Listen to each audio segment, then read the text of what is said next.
back to my channel. I just recorded for 45 minutes and the sound was not on. And I only noticed because I was like, how long have I been recording? And I looked down at the bottom where it shows me the time and stuff. And I noticed the little speaker had a line through it. I'm like, what? Yeah. And I have a little microphone here. Hopefully that's not too loud, but me touching it. But I keep forgetting to plug that in when I make my videos. And the last couple of videos, I'm just using my computer. I've been kind of lazy about getting my camera out and putting it there and setting it up. So I've just been grabbing my computer and, it's okay. It's not as nice as my camera, but it's like whatever. Anyway, I keep forgetting about the volume on the computer, so I haven't been putting that up, and trying to fix the audio in post-production has not been an easy task, and it's like iffy. The quality is not that great when I just make it louder rather than having it record louder to start with. So I plugged in the microphone and I went in the settings, made sure it was on and everything, and then I didn't realize when I actually went to record that it was muted for some reason. So I talked for 45 minutes and nothing. And I'm like, seriously, just... So I have to do all of that again. Hopefully it's not 45 minutes, but it was a long update, and I'm thinking probably should just make 2 videos at this point because nobody's going to listen to me for 45 minutes in a row. It's just too much, way too much. So, this video, I'm thinking I'm going to do just me and my son, and then I'll make another video about what happened to my husband, because then you can watch either one and not have to be like, I'm going to skip all the crap. I don't care what she's talking about. It's just been too much. Okay, so I'll start with me first because that's been the shorter of the grossest and funniest story, but the shorter of all of the stories. So my hemorrhoidectomy was the Thursday before Thanksgiving. Then the Friday after, I went to get into bed, and I had one leg in the bed, one leg on the floor, and I went to lay back and I realized I forgot something. So I sat up and I kind of twisted at the same time. Well, when I did that, it kind of spread my cheeks apart a little bit, and I felt something pop and it hurt. And I was like, oh my God. So about 5 minutes, I just sat there. I was like, oh my God, that hurts so much. And then I got up and I was fine. And then the next day, I'm going to try not to laugh the entire time. This is so funny and gross. So our friends are visiting, and when you walk up our stairs, our son's room is to the right, ours is kind of in front, and then to the left is the laundry room, then the bathroom, and then the guest room. So they're in the bathroom there giving their son a bath. My husband was in our bathroom giving our son a bath, which you have to walk through our bedroom to get to the bathroom. And then, so I'm in the laundry room taking things out of the dryer, and I realized that I need to go to the bathroom. It felt like a little rumbling back there. I was like, is that gas or do I need to? And I was like, I should just go sit on the toilet for a few minutes. But I wanted to get everything out of the dryer and leave it in our bedroom before going to the bathroom. Those few seconds were too much because I dropped the basket in front of our door because the door was closed. I needed to open it, and I was just like, oh, I gotta go now. So I just dropped the basket, opened the door. I don't even know if I closed it or not walking in, but I started like power walking through our bedroom, and it just came out. And I was like, oh, and it was really warm and very wet. And I was like, oh my God. So I didn't really think about whether or not it was number 1 or 2, or like whether it was number 2 or not. I was just like, that's definitely number 2 because that's the hole it came out of. Well, it was not. My husband's saying something to me about my period, and I'm just like, it wasn't a fart. It wasn't a fart, running to the bathroom. And I sat down and I was like, oh, okay, that's why he's saying something about my period, because it wasn't a fart. It wasn't poop either. It was like this, about that big. It was a blood clot. And I was like, well, at least I can clean my pants, because I was thinking I'm going to just throw away my pajama pants and I can clean blood out. But number 2, I'm just throwing that in a bag and putting it in the trash. I was like, I'm not even going to bother trying to clean that. But I told him, I'm like, oh, that was, it was blood. It wasn't poop. And then he was like, oh, okay. But he's still kind of paying attention to our son in the bathtub and not really paying attention to me. And I was like, I'm going to have to go to the hospital. He's like, So I cleaned myself up, and he was still with our son, trying to get him out of the tub and everything.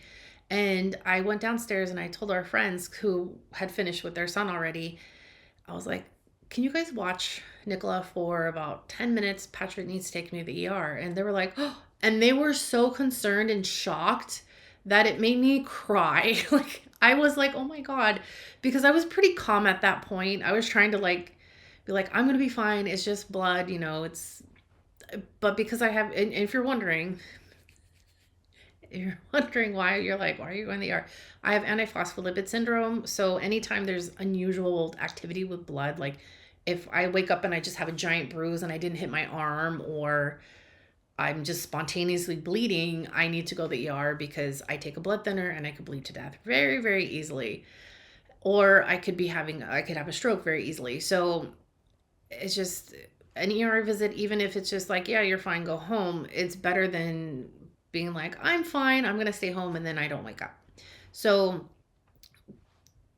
they're like concerned though, made me kind of upset. I was like, oh my God, I'm going to start crying. And I got a little teary eyed. I was just like, I'm fine, I'm fine. And yeah, so I was just like, oh, I think if they weren't there and I didn't have to like tell somebody, hey, I'm going to the ER real quick, I wouldn't have been that emotional. But just their concern, that you could see the concern on their faces, was just like, oh.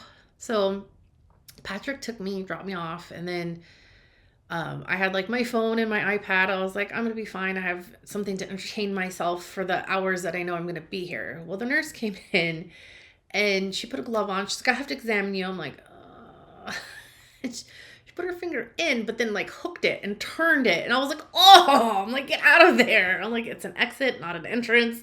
Get out. And I told her, I'm like, if you have to do anything else, if like I actually need stitches, you could have knocked me out. I can't be awake while you're doing that. I was just like, no. If it was like a stitch on my leg or my arm or something, I probably could just be like, put my arm there and like look away and be fine. But that, I'm going to wiggle. Like this, no. It's like, get out of there. So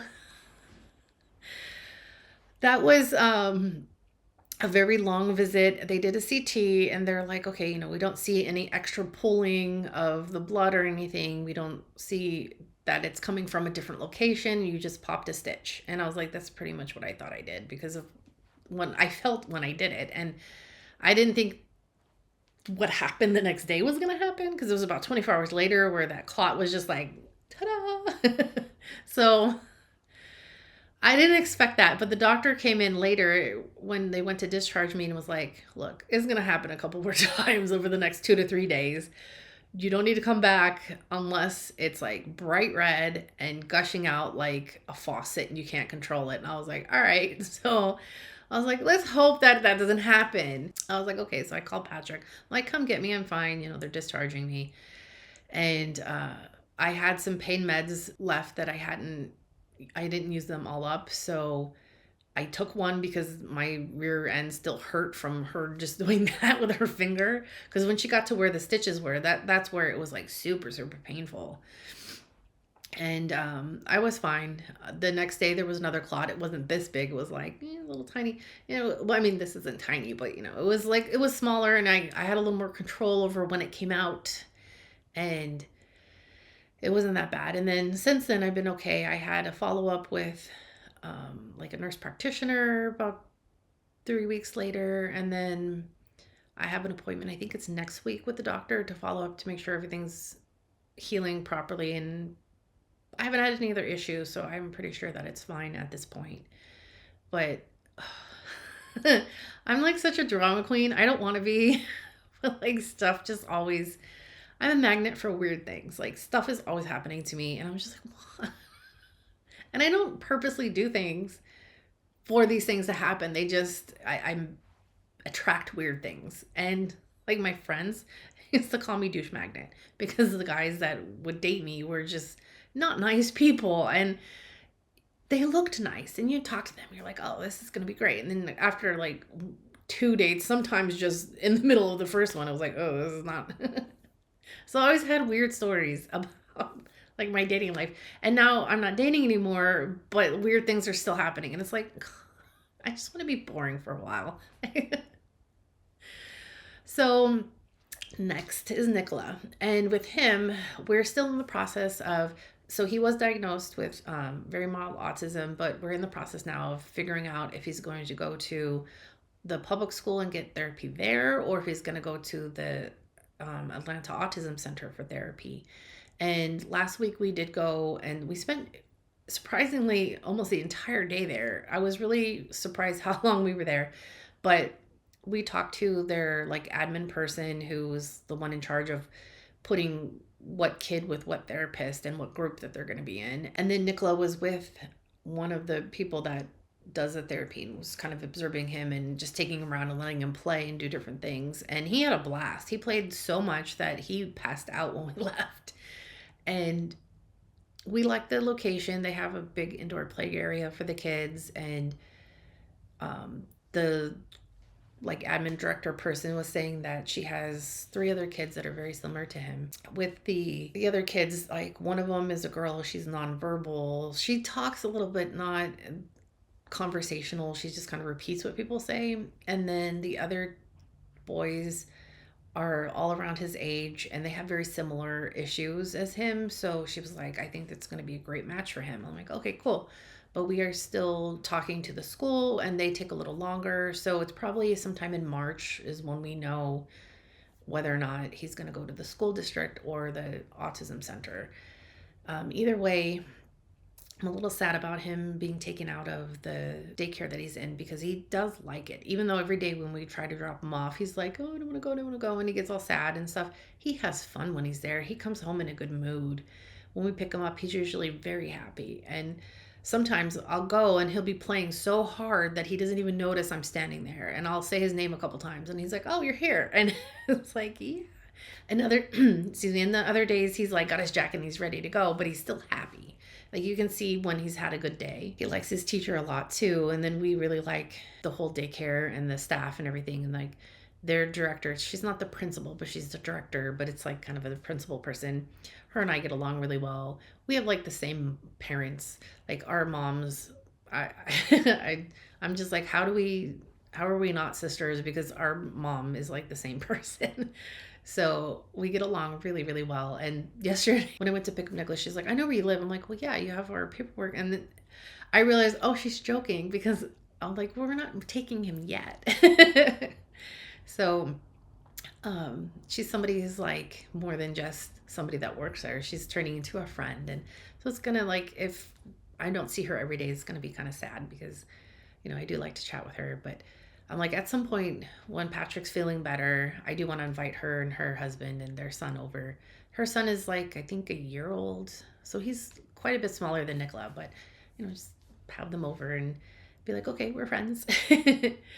But he's doing okay. And I think whatever route that we go, it'll help him as he ages to go into regular school and not have to have too much extra attention and maybe just doing therapy like once a week or something like that. And he's still doing speech therapy, which is kind of right now it's we're not doing as much as we should be at home because of every day is kind of a different day and we're always like, oh, we have an appointment, or today is like the first day in a while that we haven't had an appointment or things to do.